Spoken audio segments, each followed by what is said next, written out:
Hello, everyone. We are on 11 this week. Key 11. Now, it doesn't say anything about my little segments in the Key to Theosophy. It's just how I read them, because there's just a couple pages we can take in at a time. And it is the Key to Theosophy. We're going to be finishing up the working system of the Theosophical Society and also finishing up the common origin of man. So we are in section 3 in the Key to Theosophy, which was written about 130 years ago. Some has changed since the writing of this book. Much has changed in the Theosophical Society. And that's one of the reasons why I'm doing these videos. I want to be able to help share this information because I know that it has helped me in such an exponential way that I just want to be of service. So if I share these texts and these teachings and my experience with them, that's all I own is my experience, then I feel I'm at least doing my part, not only just studying and becoming them myself, but as a former broadcaster, I'd like to do something purposeful. And that's what I do on these channels. And so there are free copies of these books over at Yogi Theosophy. There's a digital bookstore there. There's also links to the original texts. The texts are free. The teachings are free. There are free copies of the audiobooks up on YouTube. Yes, YouTube. And also you can find them in the blogs at yogitheosophy.com. So let's get started. Let's go into section 3 and see how far we can get today. Remember, it's written in a question and answer form. Here we go. Inquirer. I have heard you say that the identity of our physical origin is proved by science, and that our spiritual origin is proved by the wisdom religion. Yet we do not find Darwinists exhibiting great fraternal affection. Theosophist. Just so. This is what shows the deficiency of the materialistic systems, and proves that we Theosophists are in the right. The identity of our physical origin makes no appeal to our higher and deeper feelings. Matter, deprived of its soul and spirit, or its divine essence, cannot speak to the human heart. But the identity of the soul and spirit of real, immortal man, as Theosophy teaches us, once proven and deep-rooted in our hearts, would lead us far on the road of real charity and brotherly goodwill. Inquirer. But how does Theosophy explain the common origin of man? Theosophist. By teaching that the root of all nature, objective and subjective, and everything else in the universe, visible and invisible, is, was, and ever will be one absolute essence, from which all starts and into which everything returns. That's big. Now, this is Aryan philosophy. Now, Aryan, don't get all upset about that, has nothing to do with what you heard about in the last century. That was hijacked. Aryan, in its original form, which is an ancient Sanskrit word, means holy, noble, and distinguished. Okay? So this is the Aryan philosophy, fully represented only by the Vedantins. Now, Veda is knowledge, that's Sanskrit meaning knowledge, and Anta means the goal or the end of. So Vedantins means ancient philosophies, the most ancient philosophies, if you will, and the Buddhist system. With this object in view, it is the duty of all Theosophists to promote in every practical way and in all countries the spread of non-sectarian, which means not affiliated with any religious system at all, non-sectarian education. Inquirer. What do the written statutes of your society advise its members to do besides this? On the physical plane, I mean. Theosophist.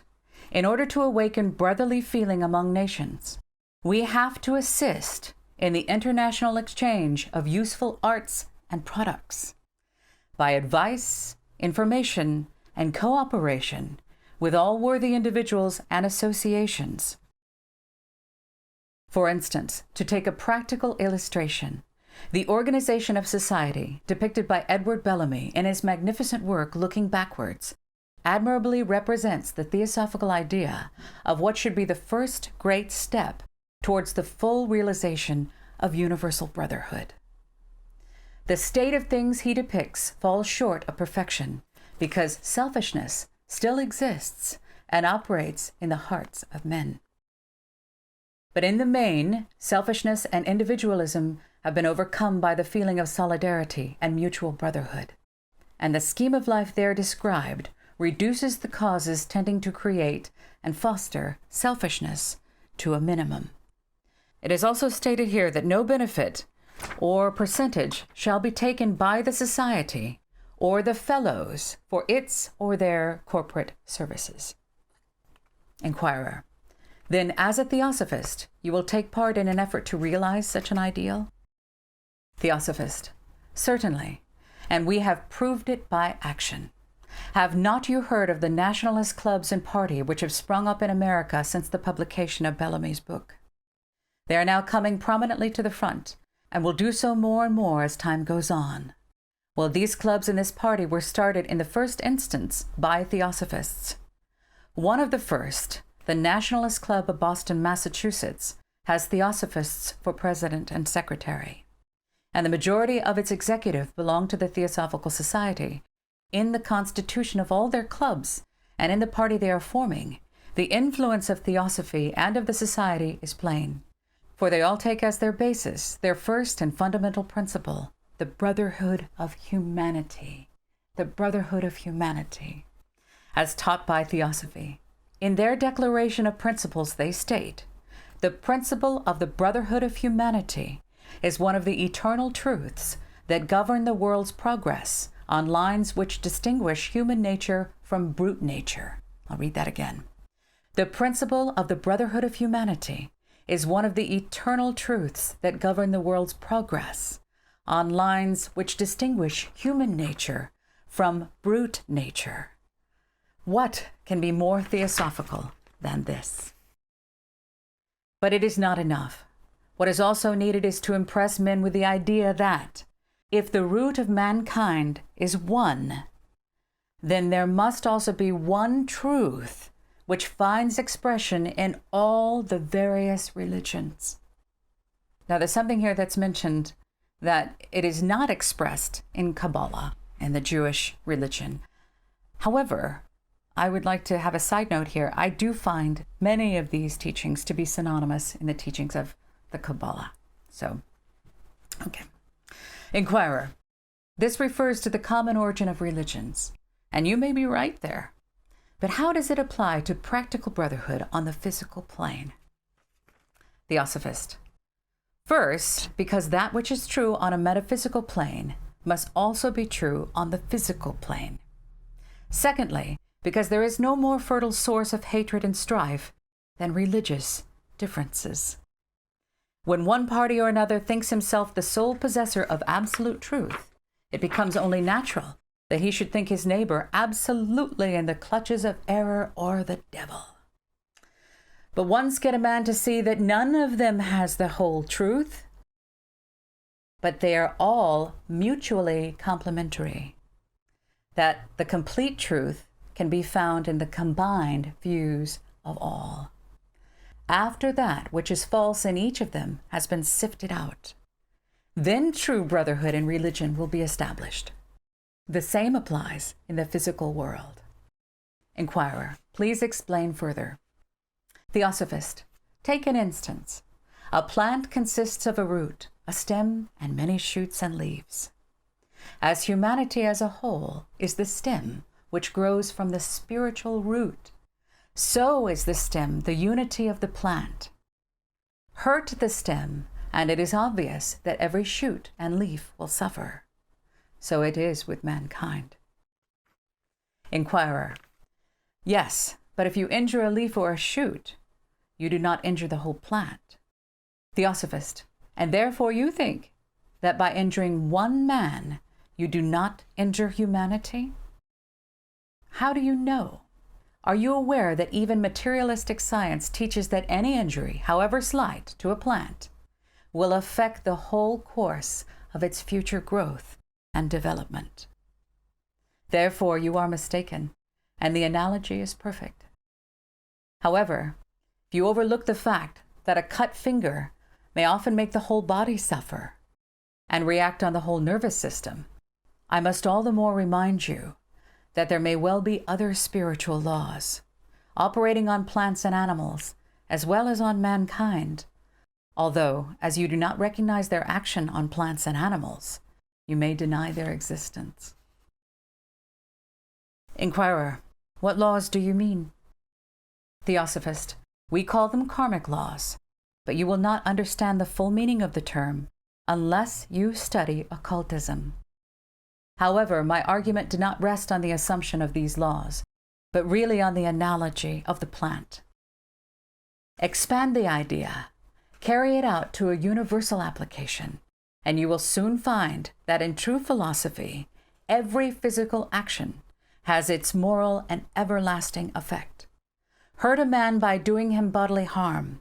You may think that this pain and suffering cannot spread to any of his neighbors, least of all to men of other nations. We affirm that it will, in good time. They're talking about the law of karma there, that for every action there is a reaction. No matter how small, no matter how insignificant you think that action is, there will be a reaction to everything. Therefore we say that unless a man is brought to understand and accept as an axiomatic truth that by wrongdoing one man, we wrong not only ourselves, but the whole of humanity in the long run. No brotherly feelings such as preached by all the great reformers, preeminently by Buddha and Jesus, are possible on earth. So what they're saying there in the last sentence is that unless every man is brought to understand and accept that by wronging one man, we wrong not only ourselves, but the whole of humanity, until that is understood, there cannot be any brotherhood or peace on earth, as is foretold, until then. So that is wrapping up the common origin of man, and that is still in section 3 of the Key to Theosophy. So thank you for joining me in these little book studies. Again, in the digital bookshop over at Yogi Theosophy, you will find these texts over here. These were some of the ones right over there.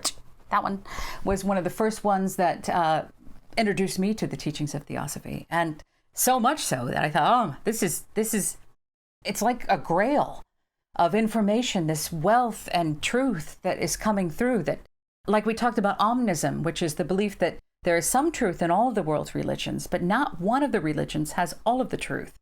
Same thing, same stuff.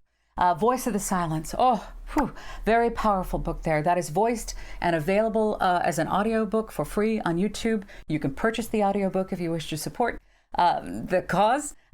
It's relatively inexpensive in the Yogi Theosophy digital bookshop, but there's also free copies of all of these. So hopefully you can get these, download these. I will include a link to this. You can download this as well. And the more you study, the more you apply, the more you become. The more I can say that my life has changed. That's all I can say is my experience has led me to understand that there is something very valuable here. This is like a little vein of gold, and it is precious, it is sacred, it is important, it is time that these teachings are not just kept for some, but given to the masses, to all of humanity, to apply, study, and become. So thank you for joining me. I'll see you for Key to Theosophy 12, and I love you very much.